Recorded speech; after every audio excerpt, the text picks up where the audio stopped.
بسم اللہ الرحمن الرحیم وَإِنَّا لَنَحْنُ نُحْيِي وَنُمِيتُ وَنَحْنُ الْوَارِثُونَ وَلَقَدْ عَلِمْنَا الْمُسْتَقْدِمِينَ مِنْكُمْ وَلَقَدْ عَلِمْنَا الْمُسْتَأْخِرِينَ صدق اللہ العلی العظیم۔ رفقائے عزیز، میرے گھر میں ایک 3.5 فٹ کے قد کا بچہ ہے۔ اگر اس کے کپڑے میں پہن کر آؤں تو میں کیسے لگوں گا؟ یا وہ 3.5 فٹ کا قد کا بچہ میرا لباس پہن کر گھر میں نکلے گا، بازار میں نکلے گا تو وہ کیسا لگے گا؟ لوگ اس پر ہنسیں گے۔ اگر میں یہ حماقت کروں گا تو لوگ مجھ پر بھی ہنسیں گے، کیونکہ یہ میرے جسم پر فٹ نہیں آتا۔ الوہیت اور معبودیت کا لباس بندے کے اوپر فٹ نہیں آتا، یہ صرف اور صرف میرے اللہ پر فٹ آتا ہے۔ جب کوئی دوسرا اس کو پہنتا ہے، اس کو پتہ چلے یا نہ چلے، لوگ اس کے اوپر ہنس رہے ہوتے ہیں۔ یہ جن لوگوں کے من کے ٹوٹے ہیں، جو لوگ عبرت کا نشان بنے ہیں، وہ یہی شوق کرتے رہے کہ خدا ہوتے نہیں ہیں لیکن خدا بننے کی کوشش کرتے ہیں۔ جو بھی خدا بننے کی کوشش کرتا ہے وہ مضحوکہ بن جاتا ہے، تباہ ہو جاتا ہے، برباد ہو جاتا ہے۔ بندے کو میرے رب نے بندہ پیدا کیا ہے، یہ خوبصورت تب لگتا ہے جب یہ بندہ بن کر رہے۔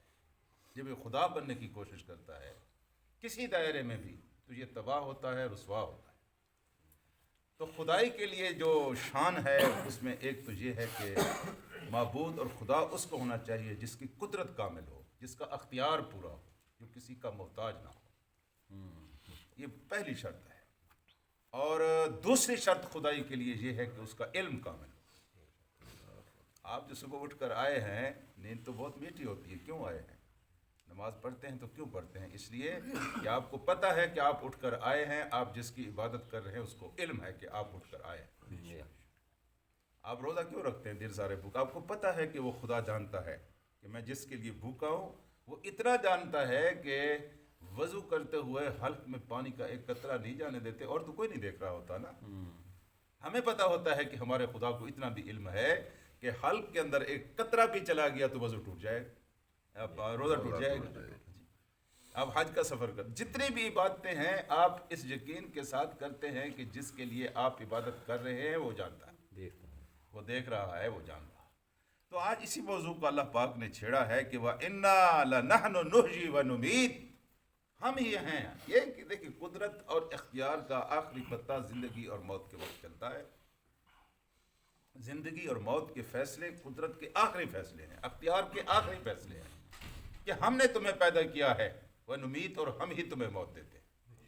زندگی بھی ہمارے ہاتھ میں ہے اور موت بھی ہمارے ہاتھ میں ہے۔ ہم نے پیدا کیا ہے اور ہم موت دیتے ہیں، اور ہمارے علاوہ نہ کوئی زندگی دے سکتا ہے نہ کوئی موت دے سکتا ہے۔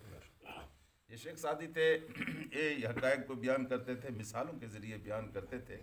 یہ کہتے ہیں کہ میرے پڑوس میں یکایک رات کو ایک نوجوان کے پیٹ میں درد اٹھا اور وہ چیخیں مارتا تھا اور پورا محلہ سنتا تھا۔ تو گئے لوگ ایک حکیم کو بلا کر لے آئے۔ حکیم نے اس کو دیکھا اور چیک کیا، اور اس نے اپنے علم کے مطابق جو کچھ دینا تھا دیا، اس کو کوئی فرق واقع نہ ہوا، اور پھر اس نے جاتے ہوئے کہا کہ یہ بس صبح تک ہے، صبح تک ہے، یہ بس مر جائے گا، یہ بچ نہیں سکتا۔ وہ کہتے ہیں جب ہم صبح کی نماز پڑھنے گئے تو صبح اعلان ہو رہا تھا حکیم صاحب مر گئے ہیں۔ ہاں جی، اور نوجوان 20 سال سے اب تک بھی زندہ ہے۔ زندگی اور موت کس کے ہاتھ میں ہے؟ ہاں جی، لوگ نہ عمروں کی وجہ سے مرتے ہیں، نہ لوگ بیماریوں کی وجہ سے مرتے ہیں۔ لوگ اللہ کے فیصلے کی وجہ سے مرتے ہیں۔ جب اللہ نے فیصلہ کیا اس وقت صحت مند لوگ بھی اس دنیا سے چلے جاتے ہیں۔ ہم ہی زندگی دیتے ہیں اور ہم ہی موت دیتے ہیں۔ وَنَحْنُ الْوَارِثُونَ، اور ہم ہی وارث ہے۔ میرا بیٹا میرا وارث ہے، نہیں ہے بابا وارث، یہ تو سارے چھوڑ جائیں گے۔ آپ اس کائنات کے اندر جتنی پراپرٹی، جتنے بھی گھر، جتنے بھی محلات ہیں، اس کے کرایہ دار ہیں، آپ اس کے مالک نہیں ہیں۔ اس کا مالک اور وارث کون ہے؟ میرا اللہ ہے۔ تم اپنا وقت گزار کر یہاں سے چلے جاؤ گے جی، یہ کسی اور کی ملکیت ہے۔ یہ گھر جو آرزوؤں اور حسرتوں کے ساتھ تم نے تعمیر کیا ہے، ضروری نہیں ہے کہ یہ تم اس کو ساری زندگی ہٹا سکو، یہ کسی اور کی ملکیت میں جانے والا ہے۔ ہمارے جو گھر ہیں یہ ہم نے خود دیکھے نا بدل رہے، اور کبھی کبھی ایسا بھی ہوتا ہے کہ وراثت میری ہے، میرے حصے میرا باپ مر گیا، وراثت میرے حصے میں آئی تو میں نے اپنی وراثت کا حصہ چھوڑ دیا، کسی اور کو دے دیا۔ اصلی وارث کون ہے؟ میرا اللہ ہے، نحن ہم وارث ہے۔ اور پھر یہ فرمایا ہے کہ وَلَقَدْ عَلِمْنَا الْمُسْتَقْدِمِينَ مِنْكُمْ، اور ہم جانتے ہیں کہ تم میں سے کون پہلے آیا ہے، وَالْمُسْتَأْخِرِينَ، اور ہم جانتے ہیں کہ تم میں یعنی جو پہلا انسان آیا ہے اس کو بھی ہم جانتے ہیں۔ ایک تو اس کا مفہوم یہ ہے، جو آخر اس دنیا سے جائے گا اس کو بھی ہم جانتے ہیں۔ لیکن اس کا ایک مفہوم یہ بھی ہے کہ نیکی میں کون آگے بڑھے گا اور کون پیچھے رہے گا، یہ بھی ہم جانتے ہیں۔ نیتوں کے اعتبار سے کون آگے ہے اور کون پیچھے ہے، یہ بھی ہم جانتے ہیں۔ جی تمہیں تو پتہ ہی نہیں ہے کون آگے ہے کون پیچھے۔ میرے آقا نے فرمایا کہ سب سے اچھی صف فرض نمازوں میں پہلی صف ہوتی ہے، لیکن کچھ وقار نے لکھا ہے کہ جنازے میں سب سے آخری صف اچھی ہے۔ اگر آپ پیچھے کھڑے ہو وہاں زیادہ انسان کو عبرت حاصل ہوتی ہے۔ لیکن فرض نمازوں میں حضرت قعب رضی اللہ تعالی عنہ جو ہے یہ پیچھے کھڑے ہوتے تھے، پچھلی صف میں کھڑے ہوتے تھے۔ کسی نے پوچھا کیوں پیچھے کھڑے ہوتے ہو؟ تو انہوں نے ارشاد فرمایا کہ میں نے اللہ کے رسول سے یہ حدیث سنی ہوئی ہے کہ نمازوں کے اندر کوئی آدمی کسی ایسی صف میں کھڑا ہوا کہ اس سے پہلی صف میں کوئی نیک بندہ کھڑا تھا، تو اس نیک بندے کے پیچھے کھڑے ہونے کی وجہ سے اللہ تبارک و تعالیٰ ساری لوگوں کی ساری صفوں کے گناہوں کو معاف کر دیتا ہے۔ تو اس نقطہ نیت ہے نا، یہ نیتیں کون جانتا ہے؟ فرشتے بھی نہیں جانتے۔ نیتیں کون جانتا ہے؟ صرف اور صرف میرا اللہ جانتا ہے۔ بہت ساری نمازوں اور روزوں کو ہم لے کے جائیں گے اور فرشتے بھی کہیں گے یہ بڑا نیک آدمی تھا، اللہ کہے گا تجھے پتہ ہی نہیں ہے یہ نیک کس طرح تھا، یہ تو ہم جانتے تھے کہ اندر کیا تھا۔ یہ نیتوں کو کون جانتا ہے؟ صرف اور صرف میرا اللہ جانتا ہے۔ تو ہم جانتے ہیں کہ کون ہے آگے اور کون ہے پیچھے، اور نیتیں اگر ٹھیک ہوں تو بسا اوقات بہت سارے اچھے کام بھی انسان چھوڑ کے نسبتاً کم اچھے کام انسان کرتا ہے، ان کے درجے بلند ہوتے ہیں۔ عبداللہ ابن مبارک کے بزرگ ہیں اور تبع تابعین ہیں، یعنی صحابیوں کے بعد تابعی، تابعی کے بعد تبع تابعین، یہ دور۔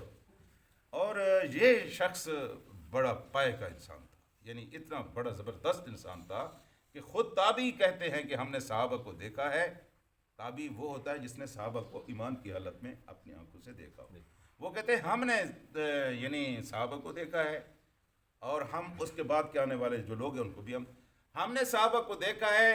یہ عبداللہ ابن مبارک میں بس اتنا فرق رہ گیا ہے کہ اس نے حضور کریم صلی اللہ علیہ وسلم کو اپنی آنکھوں سے نہیں دیکھا، ورنہ علم اور تقوی کے اعتبار سے یہ صحابہ سے کم نہیں تھا، یہ اتنا بڑا عظیم آدمی تھا جی۔ اور اس کا حال یہ ہے کہ یہ کہتا ہے کہ ایک دفعہ میں حج کے لیے گیا، اور حج کے لیے جب میں گیا تو راستے میں ہم قافلہ سویا ہوا تھا اور میں رات کے وقت تہجد کے لیے اٹھا۔ عبداللہ ابن مبارک خود بیان کرتے ہیں، تو میں نے دیکھا کہ ایک خاتون ہے جس نے ایک مردار مرغی اٹھائی ہوئی ہے، اور مجھے بڑی شدید اضطراب ہوا کہ یہ حرام مرغی ہے، کسی کو کھلائے گی یا خود کھائے گی، یہ کیا کر رہی ہے؟ تو میں نے اس کا راستہ روکا، تو میں نے اس سے کہا یہ تم کیا کر رہی ہو؟ اس نے کہا جی یہ تو حرام ہے۔ اس نے کہا یہ آپ کے لیے حرام ہے، میرے لیے حرام نہیں ہے، میرے لیے حلال ہے۔ کیوں؟ تیرا مذہب کوئی دوسرا ہے؟ نہیں۔ اس نے کہا میں آپ کو بتاتی ہوں کہ میں آل رسول سے ہوں، میرا شوہر مر گیا ہے اور میرے بیٹے نہیں ہیں، اور میری چھوٹی چھوٹی بچیاں ہیں اور کئی دنوں سے وہ بھوکی ہیں، اب میں کیا کروں؟ یہ حالت اضطرار ہے، اور حالت اضطرار میں زندگی بچانے کے لیے حرام چیز بھی حلال ہو جاتی ہے، میں تو ان کو جا کر کھلاؤں گی۔ عبداللہ ابن مبارک کہتے ہیں کہ میں نے حج کے لیے جو سامان سفر اکٹھا کیا ہوا تھا، یہ زیادہ راہ تھا، وہ سارے کا سارا میں نے اس خاتون کے سپرد کر دیا۔ اور صبح جب اٹھا تو قافلے والوں نے کہا کہ ہم آگے جاتے ہیں، لیکن میں نے کہا کہ میں تو واپس بغداد جاؤں گا، اور پھر میں بغداد آ گیا۔ جب میں بغداد آ گیا اور جب حج ہو چکا تو مجھے کئی لوگوں نے آ کر کہا کہ جناب مبارک کو آپ نے حج پڑھ لیا ہے، آپ نے حج کر لیا ہے۔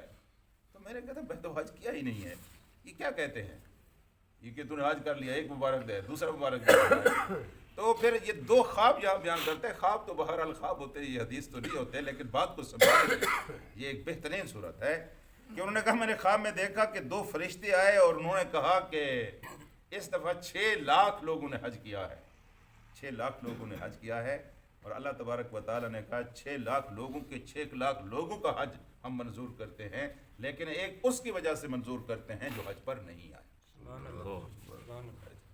ہم اس کی وجہ سے منظور کرتے ہیں، سب کا منظور ہو۔ میں بڑا حیران، خواب ہے، کوئی حدیث تو نہیں ہے نا، کوئی فرشتہ تو نہیں آیا تھا، لیکن وہ کہتے ہیں جب دوسری رات میں خواب دیکھا تو پھر میرے دل کو تسلی ہوئی، اور وہ دوسرا رات خواب جو وہ تھا وہ اس طرح کا تھا کہ خود رسول کریم صلی اللہ علیہ وسلم سے ملاقات ہوئی۔ تو آپ نے، میں نے عرض کیا کہ یا رسول اللہ، لوگ مجھے کہتے ہیں کہ مبارک ہو تو نے حج کیا ہے، میں تو حج پر گیا ہی نہیں ہوں، میں تو اپنا جو سامان سفر تھا وہ راستے میں دے کے آ گیا تو وہ خاتون کو۔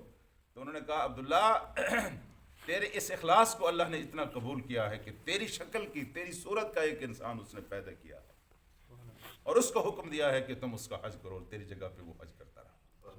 ہاں جی، یہ بابا نیتوں پر ہے، اس لیے لکھا ہے کہ یہ نفلی عمرے اور نفلی حج جو بار بار لوگ کرتے ہیں، اگر اس کی بجائے کہ آپ کے اڑوس پڑوس میں موت مر رہا ہے اور اس کے بچے بھوکے مر رہے ہیں، اس کے اوپر حج کرو، یہ صرف حج اور زکوٰۃ پہ نہیں ہے، یہ دوسرے معاملات میں بھی ہے۔ یہ انسان کے علم، نالج اور انسان کے دینی شعور کا امتحان ہوتا ہے کہ میں نے کہاں محنت کرنی ہے اور کہاں خرچ کرنی ہے۔ معاملہ اس خدا کے ہاتھ میں ہے جو دکانداروں کی طرح حساب کتاب نہیں کرتا، وہ خدا ہے، وہ آپ کی نیتوں کو جانتا ہے اور آپ کی کیفیتوں کو جانتا ہے۔